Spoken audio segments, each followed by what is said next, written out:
Elon Musk apparently took great umbrage and resorted to insulting me on X the weekend, calling me an idiot. I think yesterday he also rounded on me and called me a all I would say to Elon Musk is he would have to join the back of a very, very, very, very long queue of people who already think I'm including my 4 teenage children. Elon Musk has suggested he could buy Ryanair and called its chief executive Michael O'Leary insufferable and an idiot. The rumpus came about after O'Leary rejected the idea of Ryanair using Musk's Starlink technology to provide Wi-Fi on flights, as he says it would not be cost effective. German airline Lufthansa announced it would install Starlink on its planes, but O'Leary said Musk knew zero about flight aerodynamics. O'Leary thanked Elon Musk for his insults and says that their feud led to an increase in business. At a press conference, O'Leary says he takes no insult at Musk's jibes. He also said Musk is free to invest in Ryanair shares, but under EU laws, Musk could not own a majority of a European airline. We have in recent days, as you'll see, have run into some controversy with the owner of X, Elon Musk. I don't quite know why he took such umbrage over it. I had a discussion about, we have been in discussion with Starlink, his satellite system, for about over 12 months now. It is a very good system. We like the Starlink system. It is a terrific system. It works very well. The problem is, if you put it on board aircraft, there is a cost of that of about 250 million a year, including the cost of installation and then the fuel drag. You have to put not one but 2 aerials on top of the aircraft fuselage. That will have a between 1 to 2% fuel drag. We spend about 5.5 billion a year on fuel, and therefore it would increase our fuel bill by about 100 to 200 million. The Starlink people believe that 90% of our passengers would happily pay for Wi-Fi access. Our experience sadly tells us we think less than 10% of our passengers pay for this access, and therefore we can't afford to shoulder costs of between 150 or 250 million a year.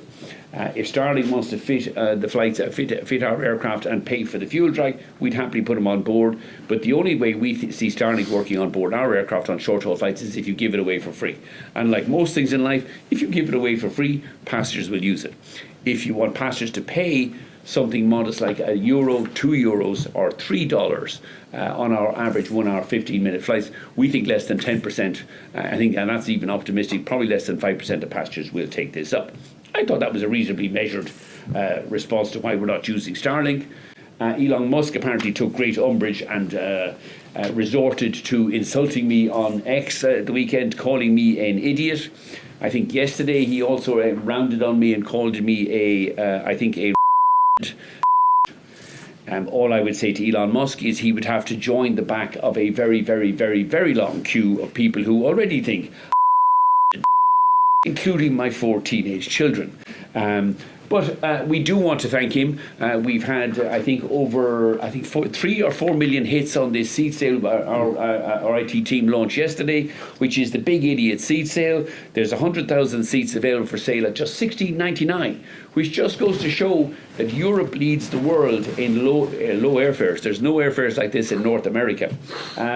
And we're later on this morning going round to the X offices in Cumberland House to present or to give Elon Musk a free ticket. He doesn't even have to pay the $16.99, a free Ryanair ticket, to thank him for the wonderful boost in publicity, which has seen our bookings rise significantly. They're up about 2 or 3% in the last 5 days, which given our volumes is a very significant boost. So thank you to Mr Musk. I take no insult at all of being called an idiot or a twat. As anybody with teenage children would know, you're frequently called an idiot and a twat at home. I don't need to go outside to be insulted. But he's wrong on the fuel drag. We noticed he was holding a poll about should he launch a bid for Ryanair.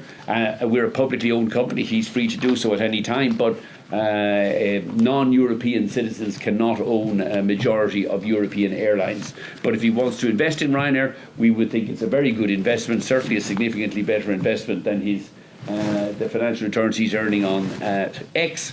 And we want to thank him sincerely for the additional publicity.